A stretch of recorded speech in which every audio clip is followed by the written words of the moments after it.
Good morning. Hope all of you are doing well this morning.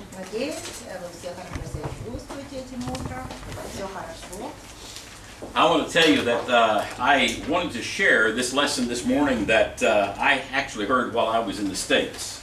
Хочу вам сразу сказать, что то, о чем я сегодня хотел бы с вами этим утром поговорить, это урок, который я слышал, когда вот недавно был в Штатах. And I was very personally encouraged by the message, and so I thought it would be a great one for all of us to hear. Меня лично это послание очень тронуло, оно меня очень ободрило, и поэтому я посчитал, что было бы полезно и с вами им поделиться. You know, many times we find ourselves living in a world that is is really contrary to us as Christians. Вы знаете, зачастую так бывает, что мы живем в таком мире, где все противоречит нашим христианским взглядам. It's a pagan world that we have to Это deal with. языческий мир, мы с ним сталкиваемся постоянно. And we have to learn to live in this pagan world and be able to survive in this pagan world. И нам нужно научиться жить в этом языческом мире, нам нужно научиться выживать в нем. Jesus, when he sent out his disciples, he said, we're going to have to be shrewd as snakes and harmless as doves, Matthew 10, verse 16. Матфея 10:16 Иисус посылает своих учеников, он говорит, что мы должны быть мудры, как змеи, и просты, как голуби. And we need to make sure that we're not an angry people, but that we're a shrewd people at times. Тут нужно понять, что мы должны стараться быть не злыми людьми, нет, но мы должны быть мудрыми, как змеи иногда. We're going to have to learn to be discerning and resourceful. То есть нам нужно научиться различать, что происходит, понимать происходящее. The question sometimes comes like this. How do we hold our godly life without coming across as obnoxious jerks? И вы знаете, иногда стоит такой вопрос, как нам продолжать свою благочестивую жизнь так, чтобы людям не казалось, что мы какие-то зацикленные, ненормальные люди. And sometimes people, Christians, become these obnoxious jerks and they turn people off. И вы знаете, потому что если христианин кажется другим людям, что он какой-то ненормальный, то от себя он людей будет только наоборот отталкивать. And they don't really accomplish what needs to be accomplished for God. И тогда христианин не будет добиваться тех целей, которые он должен добиваться ради Господа. Well, I want us to look for a moment at Daniel chapter 1. И вот я сейчас с вами хочу вместе открыть Даниила 1 главу. Because Daniel was a genius at doing this. Вот Даниил был гениален в том, как он это все практиковал. Даниил 1 глава, 1 и 2 стих. В третий год царствования Иакима, царя Иудейского, пришел Навуходоносор, царь Вавилонский, к Иерусалиму и осадил его. И предал Господь в руку его Иоакима, царя Иудейского, и часть сосудов Дома Божия. И он отправил их в землю Синаар, в дом Бога своего, и внес эти сосуды в сокровищницу Бога своего. So, Judah begins to be carried off into Babylonian captivity. Their king and some of their people are carried off there. Иудею уводят вавилонское пленение, и царя, и народ.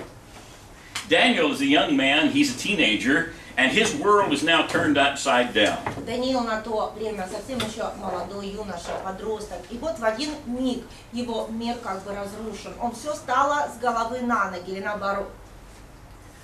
Taken from Jerusalem to Babylon. Он был уведен из Иерусалима в Вавилон. And of course, Nebuchadnezzar thought that he was in charge, but he really didn't know who was really in charge. Конечно, Навуходоносор думал, что всем управляет он, хотя ни малейшего представления не имел, кто на самом деле за всем этим стоял. Nebuchadnezzar took all the instruments from the temple and a lot of the precious articles there, took them to his temples, put them in there. Навуходоносор унес очень много ценного, сокровищ разных, особенных инструментов из храма и принес это все в свой храм.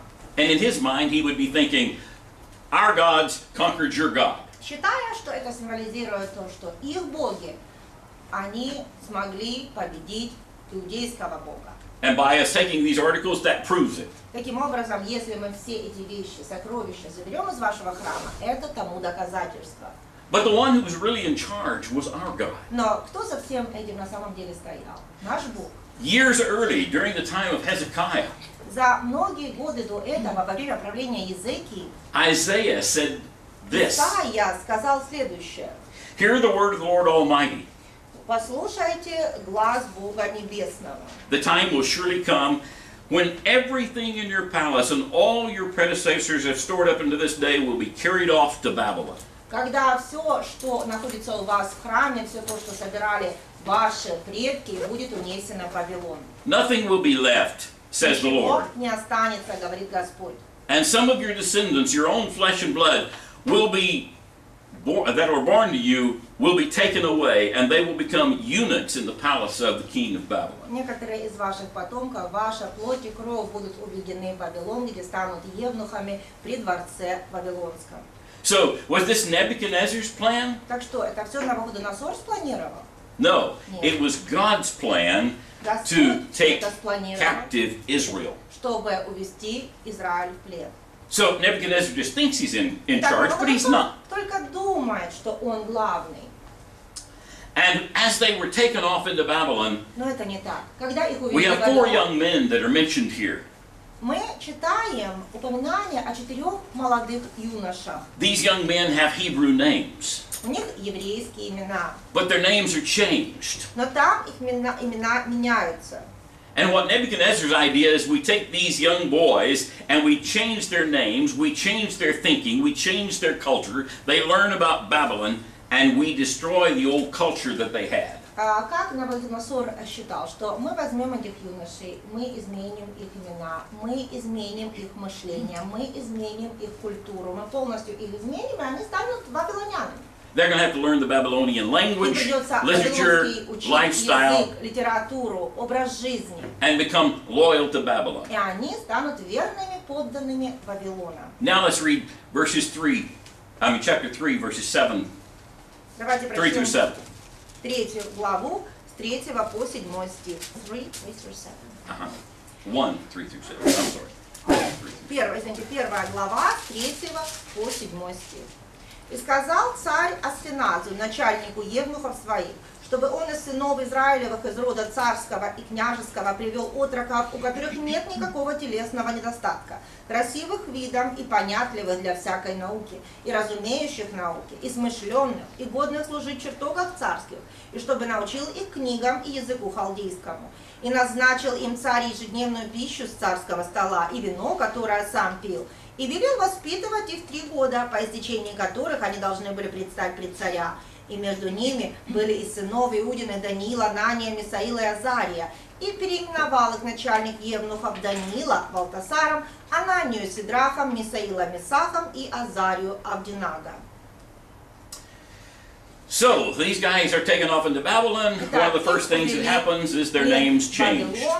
И одно из первых событий, произошедших там с ними, это смена имен.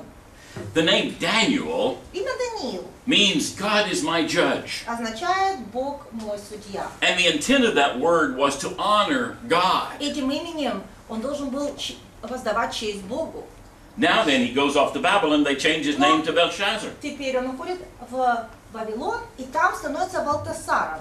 Bel was a god of Babylon. Ваал – это был вавилонский бог. And now his name is going to mean favored by Baal. И теперь его имя означает возлюбленный Ваалом, или в нем благоволение Ваала. So his name now is going to be associated with Теперь его the имя god of Babylon. связано с вавилонским богом. Then, not only that, Но это не все. he's made a eunuch. Он еще и становится евнухом. Его делают евнухом. Captives that were going to serve around the king's household and harem became eunuchs. Все пленные, которых брали служить во дворец, которые, соответственно, встречались с гаремом, должны были быть евнухами. They were castrated. Их обязательно кастрировали. How would you feel if you were carried away for the sins that you didn't commit? Как бы вы себя чувствовали, если бы вас увели в плен за грехи, которые You were вы taken to a foreign совершали, land, вас увели в чужую землю, forced to serve a pagan culture, заставили служить языческой культуре, deprived of ever becoming a father or a husband? лишили вас возможности когда-либо стать мужем или отцом? Would you be bitter? Вы бы стали таким вот горьким человеком, обозлились бы. I can't believe this has happened to me in a foreign country. Вы знаете, наверное, человек бы думал, я не могу поверить, что со мной такое What right do they have to change my name? На чужбине. Какое право эти люди имеют менять мое имя? What right do they have to change my manhood pride? Какое право они имеют посягать на мое мужское достоинство? But Daniel has an amazing attitude in Но all у this. Даниила во всем этом мы видим удивительное, поразительное отношение к происходящему. Through it, he's faithful to God, Он через все это остается верным Богу. helpful to his friends, Он помощник своим друзьям. and useful to his new government. И он полезен для своих новых властей, для своего нового правительства. Daniel served God in Babylon, Даниил служил Богу в Вавилоне. and Daniel served Babylon for God. И Даниил служил Вавилону ради Бога. And we're going to see that Daniel becomes a very valued member of the society, Мы увидим, как Даниил станет очень ценным членом общества. but that he retains his personal relationship Но with при God. этом он сохраняет личные отношения с Богом. In a lot of ways, this is the world in which we live. Во многом можно сказать, что в таком же мире и мы с вами сегодня живем. When you look around Ukraine, do most of Ukraine carry your same values? Если вы посмотрите вокруг себя, посмотрите на жизнь в Украине, скажите, большинство людей живут по тем же ценностям, что и вы?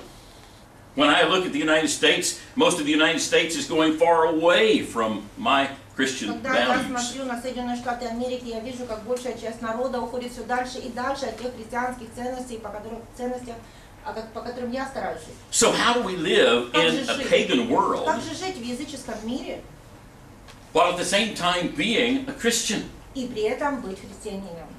Well, generally we try one of three different ways to deal with this. Обычно человек принимает решение, как это сделать, и у него есть как бы три пути, как можно это сделать. Some people pull away, Некоторые люди полностью замыкаются. and they create their own little societies, Christian societies, and have nothing to do with the rest of the world. Они создают свою группу, свое какое-то христианское общество, они варятся в этом обществе и ничего не хотят общего иметь с внешним. Some Christians push back against the society, and they then protest and rant against it.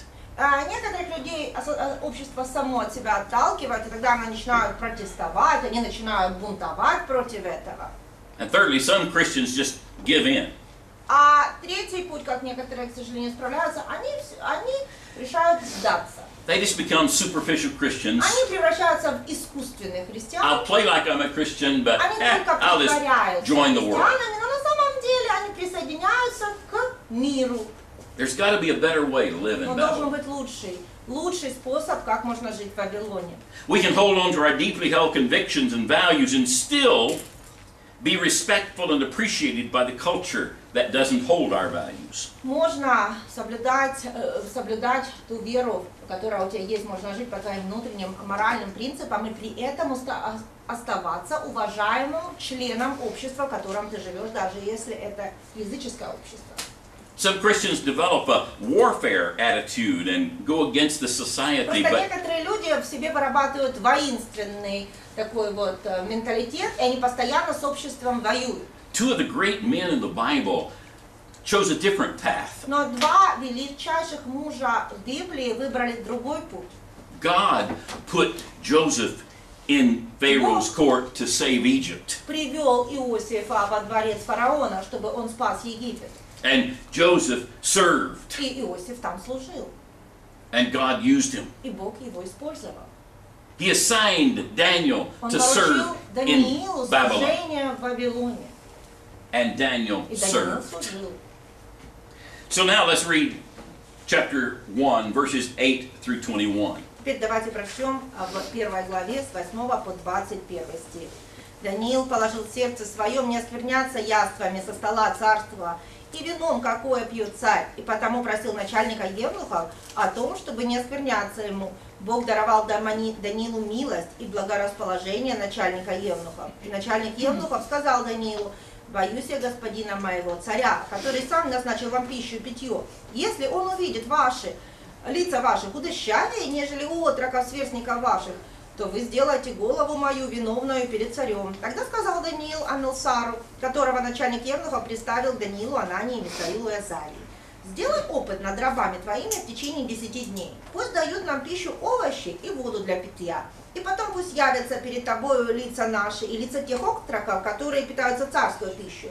И затем поступай с рабами твоими, как увидишь. Он послушался их в этом и испытывал их 10 дней. По истечении же 10 дней лица их оказались красивее, и телом они были полнее всех тех отроков, которые питались царскими яствами. Тогда Амилсар брал их кушанье и вино для питья и давал им овощи, и даровал Бог 4-7 отрокам знания и разумения всякой книги и мудрости, а Даниилу еще даровал разуметь и всякие видения и сны. По окончании тех дней, когда царь приказал представить их, начальник евнуха представил их Навуходоносору. И царь говорил с ними, и из всех отроков не нашлось подобных Даниилу, Анании, Мисаилу и Азарии, и стали они служить пред царем. И во всяком деле мудрого уразумения, о чем не спрашивал их царь, он находил их в 10 раз выше всех тайноведцев и волхвов, которые были во всем царстве его. И был там Даниил до 1-го года царя Кира. So I want through this to learn at least 4 great lessons. Во всей этой истории я хочу, чтобы мы с вами видели 4 важных, замечательных урока. The first great lesson that we need to learn Первый очень важный урок is that we need to choose our battles that really matter. Давайте выбирать только те битвы, которые действительно важны. Not everything's worth battling Не over. все стоит того, чтобы за него бороться. Daniel and his friends might have wanted to take stands against everything that happened to them. Ведь Даниил вместе со своими друзьями мог встать в позу и всякий раз противиться всему тому, что с ними хотели сделать. But it's interesting to see the things that they didn't battle. Но вы посмотрите, о чем они не спорили, по поводу чего они не боролись.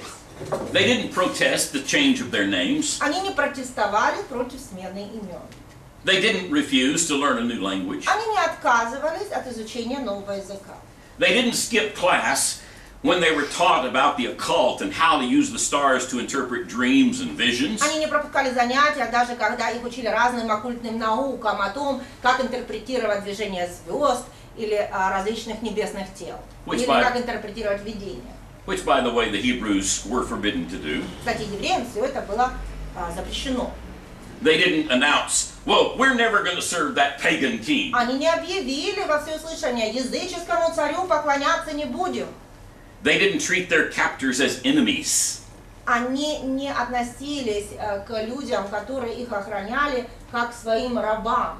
There's never revealed within this passage where they tried to make sure that the Babylonians are going to learn Hebrew culture. И мы не видим, чтобы здесь они старались вавилонян научить своей еврейской культуре. They didn't make the Babylonians live by any values except their own. Они не заставляли вавилонян жить по каким-то другим ценностям, кроме вавилонских. They don't go looking for a fight. Они не ходили и не ждали, о чем бы поругаться, не искали, о чем бы поругаться с ними. Now, they could have been bitter, they could have been angry with these Babylonians. How dare they Они do могли бы this? так разозлиться на этих вавилонян и подумать, ну как они смеют так поступать с нами. But there did come a point at which they did take a stand. Один момент пришел в их жизнь, когда они посчитали, что очень важно занять твердую позицию. They had pre-decided to take a stand and draw a line. То есть у них заранее было решено, что все-таки есть определенная черта, за которую они не пойдут. And that was at supper time. И это касалось их обедов.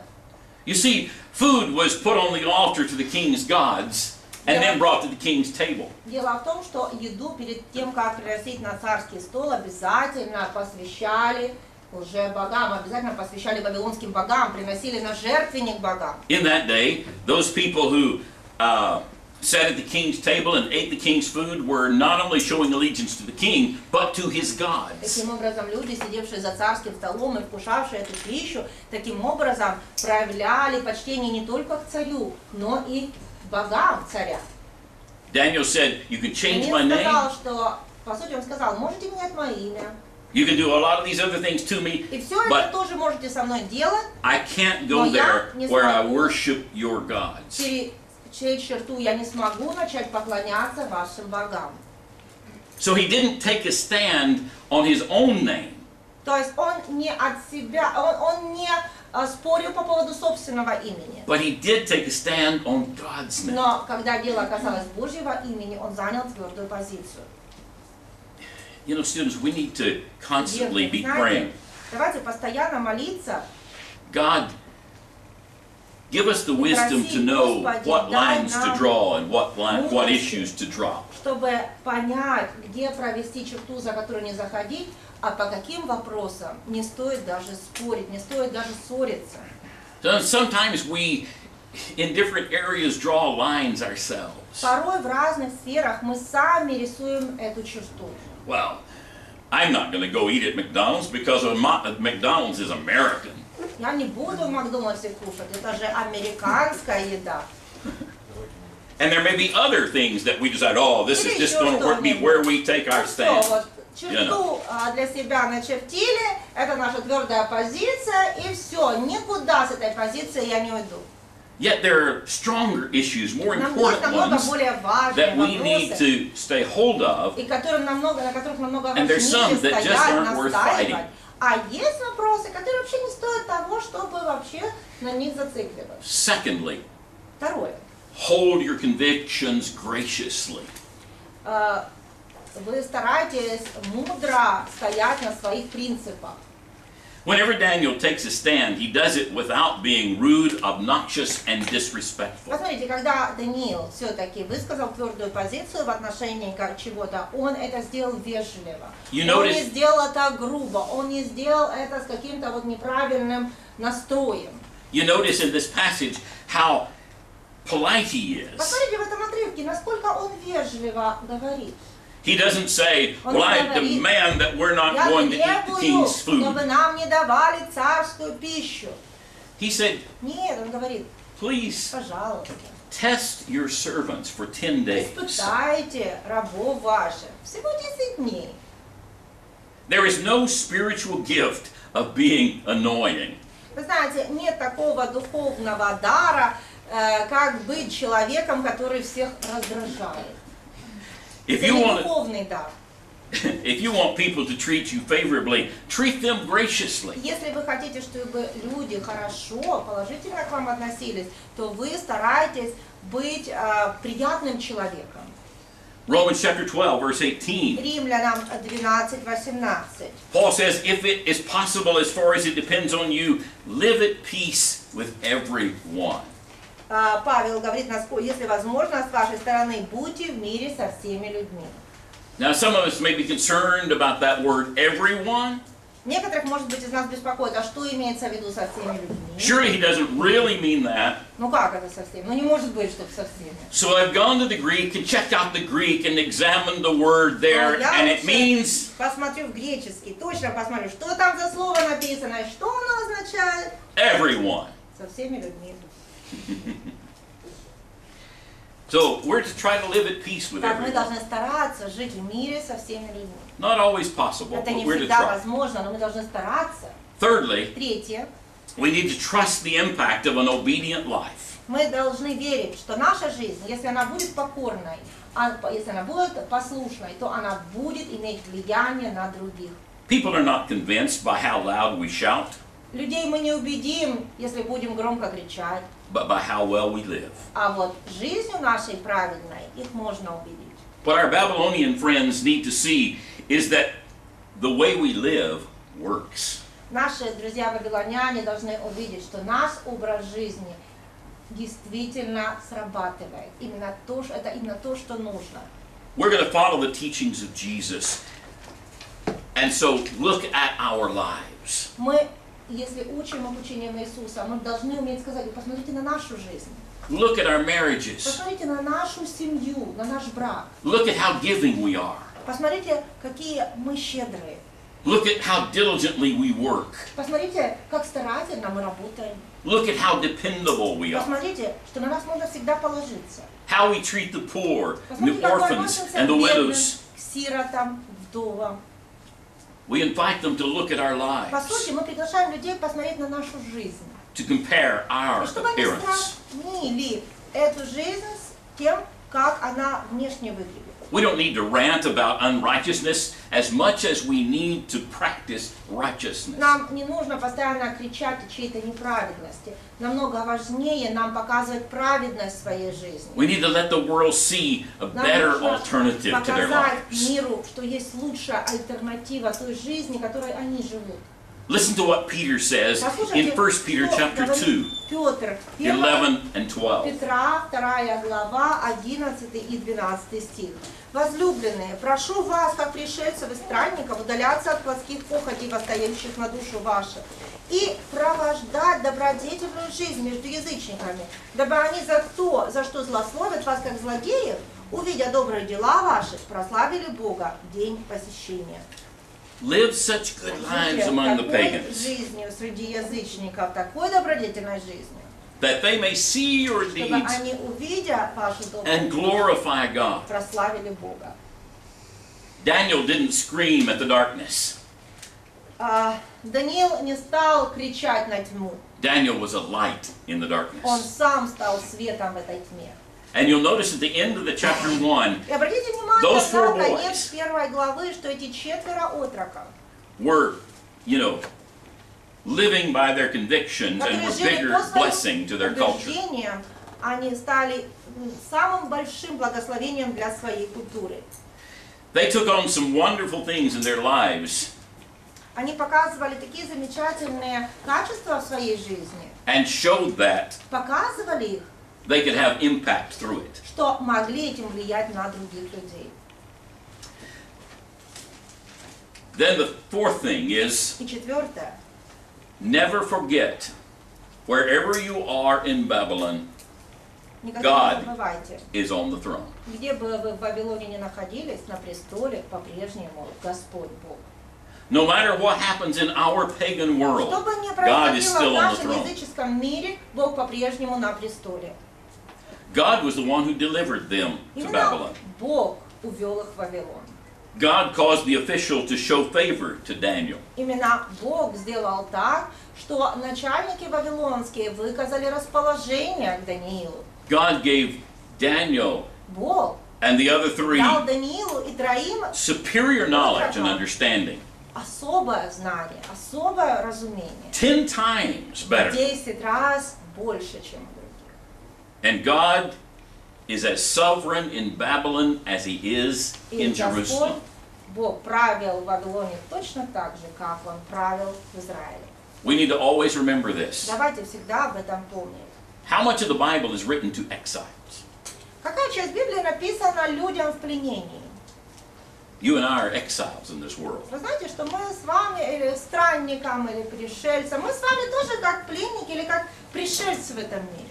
The song that we love to sing is one that says, "This world is not my home." Нам очень нравится духовный гимн, в котором есть такие слова: «Этот мир мне не дом. I'm just a passing through. Я просто прохожу в нем. My treasures are laid up somewhere beyond the Мои book." сокровища сокрыты далеко за горизонтом».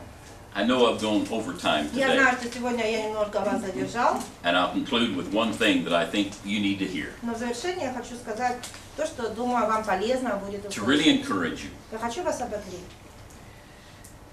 There was an article that came out, was from the latest research bulletin of the International Missions Research from Gordon Connell University. Недавно провели такое исследование, оно было напечатано в бюллетене Международного миссионерского исследовательного центра при Гордонской Конвельской семинарии.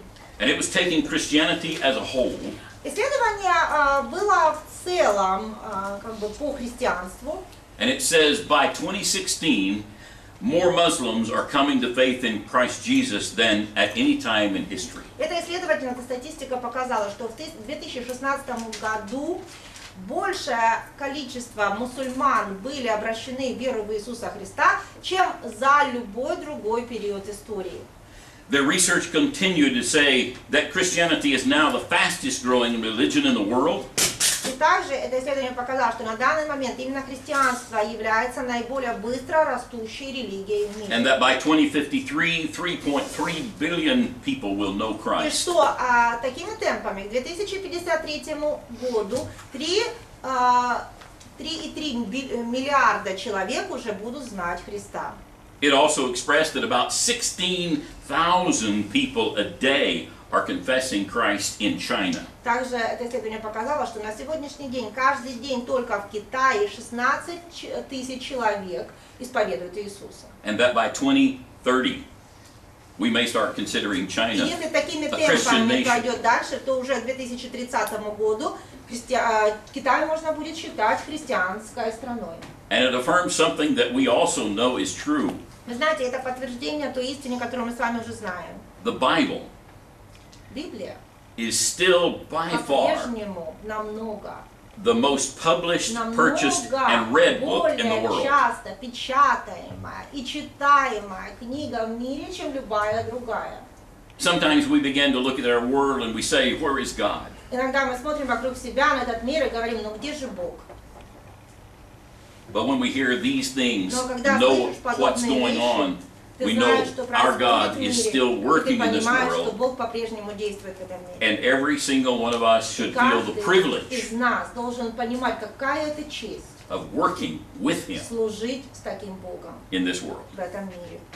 God is still calling us to live in Бог Babylon по-прежнему зовет нас, чтобы мы продолжали жить в Вавилоне and to serve Babylon и for God. служили Вавилону ради Бога.